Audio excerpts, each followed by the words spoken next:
Here are the 5 common regrets that people have towards the end of their life, and I'm only sharing this for perspective because you're still alive, so you can take these things into perspective to work on your quality of life now.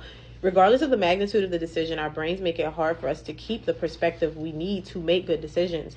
Over time, these decisions add up, and when they're poor, they can lead to regret. So this lady, Bronnie Ware, spent her career as a nurse working exclusively with people who were 3 to 12 months from death, and she had a habit of asking them what they regret, and this is what she came up with. Regret number 1, they wish they hadn't worked so hard. Working hard is a great way to impact the world, to learn, to grow, to feel accomplished, and sometimes even to find happiness. But it becomes a problem when you work hard at the expense of the people closest to you. Ironically, we often work hard to make money for people we care about without realizing that they value our company more than money. Now, we did talk about this a few days ago with the husbands who work hard and offering the perspective that we understand as a husband you have to work hard, but there has to be a decision made on your part to say, okay, I'm working so hard for this family that I support, but at what point am I going to stop working so hard and spend time with them?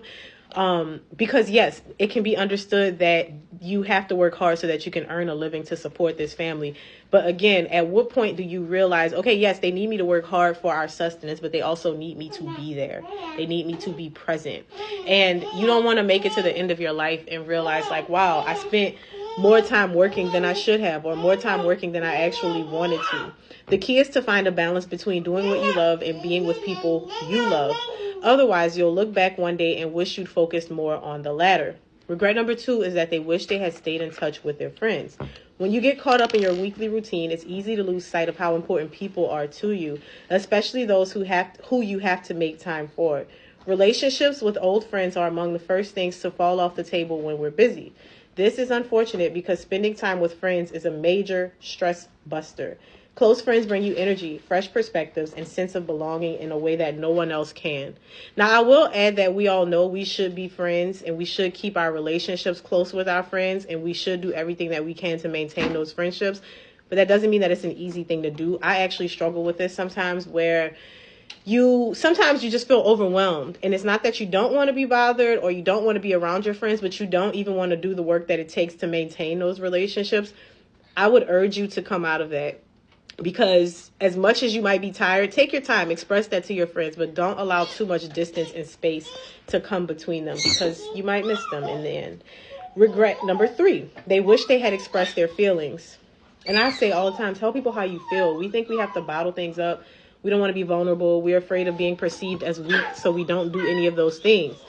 So we're taught as children that emotions are dangerous and that they must be bottled up and controlled. This usually works at first, but boxing up your feelings causes them to grow until they erupt. The best thing you can do is put your feelings directly on the table. That makes us feel exposed, so I get it. Although it's painful to initiate, it forces you to be honest and transparent. For example, if you feel as though you don't make enough money at work, schedule a meeting with your boss and propose why you think you're worth more. Very scary. And the age-old saying, the worst that could happen is they say no, right? But it's hard for us to be rejected. So I get it. I know that this is something, it's easier said than done. But if you think about it in perspective of your life, if you think about it as far as the course of your whole life, I don't think that it would be something that you would be proud of yourself for putting off all the time and not expressing your true feelings. So they will either agree with you and give you a raise, or disagree and tell you what you need to do to become more valuable. However, if you do nothing and let your feelings fester, this will hinder your performance and prevent you from reaching your goal. And it'll build up resentment, because you're going to start feeling bad for yourself. You're going to start thinking, what if? And then you're going to get to the end, and that's going to be your regret, right? Regret number 4, they wish they hadn't made decisions based on what other people think. When you make decisions based on other people's opinions, 2 things tend to happen. 1, you make poor career choices. There are too many people out there who studied for a degree they regret, or even spent their lives pursuing a career they regret. Whether you're seeking parental approval or pursuing pay and prestige over passion, making a poor career choice is a decision that you will live with forever. Because when you make a career decision and you are in that field, more likely than not, you're going to be in that field until retirement. That's a long time. 40 hours a week or more every week for 60 years is a long time to do something that you hate, right? Now, I'm not saying quit your job today if you're not happy. We want to take steps in the right direction. But I'm just saying that we do have a habit of making these decisions, especially culturally sometimes.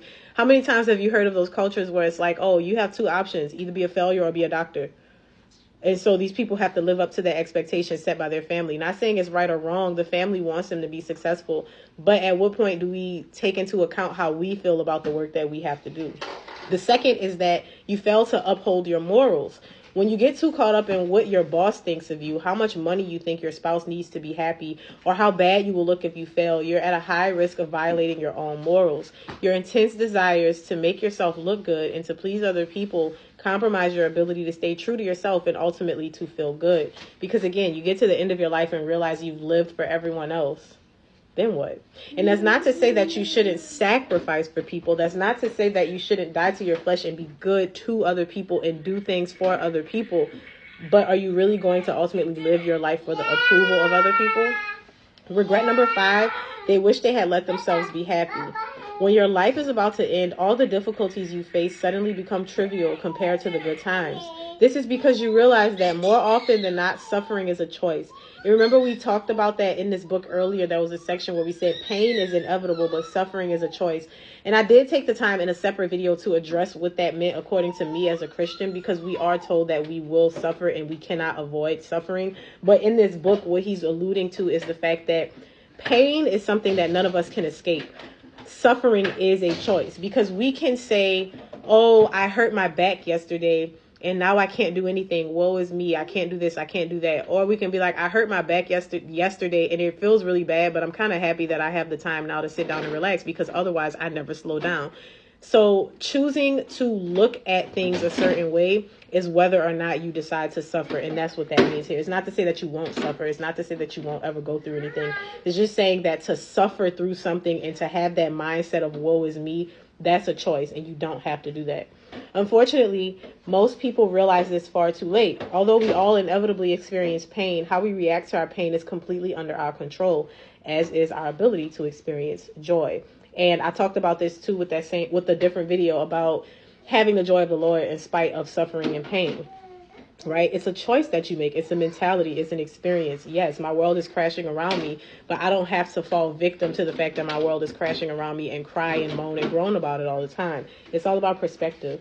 So learning to laugh, smile, and be happy, especially when you're stressed, is a challenge at times, but it's one that's worth every ounce of effort. And I think the final note that I'll add there is you don't want to be fake about it. It's not to say that if something is on your mind, you just smile and keep it in, because we just said you want to let your feelings be heard and lay it out on the table. But there's some things you just can't control. There are some things you cannot control. And are we really going to cry, moan, and groan about the things that we can't control, or are we going to leave it up to God and keep it moving? So I just wanted to share that section because we're all young and free and alive. And even if you feel like you're old, there's still another day to be lived. So you may as well start taking action to not have regrets tomorrow.